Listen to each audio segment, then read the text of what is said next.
جناب عباسل صحابی امام، امام رضا کے صحابی، اور بڑی فضیلت ہے، امام نے ان کو بہت اہمیت دی۔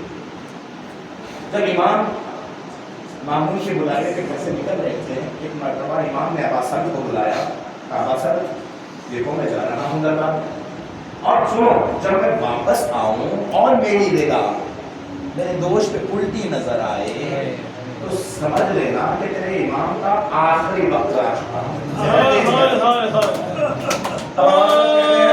بےچینی میں گھر میں بیٹھا رہا، امام کا انتظار کر رہا تھا کہ اچانک میں نے دیکھا کہ امام آ رہے ہیں اور چہرے کا رنگ بدلا ہوا ہے، ماتھے پہ پسینے ہیں، امام کا جسم پسینے سے بھرا ہوا ہے۔ ایک مرتبہ میں دوڑتا ہوا گیا، لیکن امام کی بات یاد نہ رہی، میں گھبراہٹ میں دوڑتا ہوا گیا کہ امام خیر تو ہے؟ عباسل جلدی سے دروازہ کھولو، میں آخری لمحات میں مجھے جانا ہے۔ عباسل کہتے ہیں کہ میں جلدی سے گیا، بستر صاف کیا میں نے کہ امام لیٹ جائے آرام کر لے، لیکن میری نظروں نے یہ منظر دیکھا، امام حجرے میں تو آئے لیکن بستر پہ نہیں لیٹے بلکہ زمین پہ لیٹ گئے۔ اللہ اکبر۔ امام جب دربار میں گئے تھے، انگور کھانے کے لیے دیا گیا، امام نے ایک انگور اپنے دہن مبارک میں رکھا اور واپس پلٹ گئے۔ مامون نے پوچھا کہاں کا ارادہ ہے فرزند رسول؟ ایک مرتبہ امام کا جواب یہی تھا، کہا جس ارادے سے مجھے بھیجنے بلایا تھا میں وہیں جا رہا ہوں۔ اللہ اکبر۔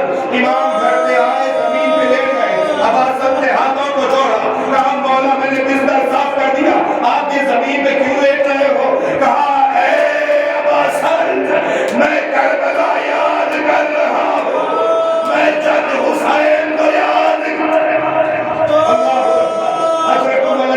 ایک مرتبہ امام زمین پہ لیٹ گئے، آخری وقت قریب آیا، ارے عباسل نے کہا میں نے دروازے سب اندر سے قفل کر دیے تھے، بند کر دیے تھے، لیکن اچانک مجھے محسوس ہوا، میں باہر آ گیا، حجرے سے امام کے باہر آ گیا، اچانک مجھے محسوس ہوا کہ اندر کوئی گفتگو کی آواز آ رہی ہے۔ جب میں نے پوچھا تو پتہ چلا 8ویں سرکار کے بیٹے آ چکے ہیں، ارے امام کے فرزند امام آ چکے ہیں، امام نے وصیتیں کی، امام نے اسرار امامت سپرد کر دیے، پھر بیٹے نے امام کو غسل دیا، کفن پہنایا۔ میں ہاتھوں کو جوڑ کے کہوں گا مولا غربت میں شہید کیا گیا، آپ کو غریب کہا گیا، ارے فاطمہ کے دل میں ٹھیس لگی ہے، ہم سب غمزدہ ہیں، لیکن ہاتھوں کو جوڑ کے مستعدی ماں مولا ایک بات ضرور کہوں گا، آپ کو شہید کیا گیا، زہر دیا گیا، آپ بھی غریب الوطن تھے، حسین بھی غریب الوطن تھے،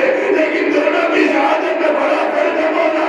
جب آپ دنیا سے جا رہے ہیں، آپ کے بیٹے کے زانوں میں آپ کا سر ہے، لیکن مولا جب حسین دنیا سے جا رہے ہیں کوئی قریب آنے والا نہیں ہے، بلکہ شمر پشت میں سوار، گردن میں کند خنجر اللہ اکبر۔ اجرکم اللہ۔ ہم مقاتل آگے بڑھے، تاریخ آگے بڑھی، اب لکھنا شروع ہوا۔ امام کا جنازہ بڑے دھوم سے اٹھایا گیا، بڑے دھوم سے اٹھایا گیا، خراسان بھر گیا، چاہنے والوں کا ہجوم تھا، سیاہ پرچم لگا دیے گئے، لوگوں نے کالے کپڑے پہن لیے، امام کا تابوت درمیان میں ہے، لاکھوں کا ہجوم اطراف ہے۔ میرا دل یہ کہتا ہے اس ہجوم میں، اس تابوت سے مولا رضا نے کربلا کا رخ کر کے کہا ہوگا اے جد حسین مجھے معاف کرنا، غریب الوطن تو ہوں لیکن میرا جنازہ بڑی شان سے، لیکن حسین آپ کا جنازہ بے گولوں کفن کربلا۔ بس احمد تمام مدد ڈالو۔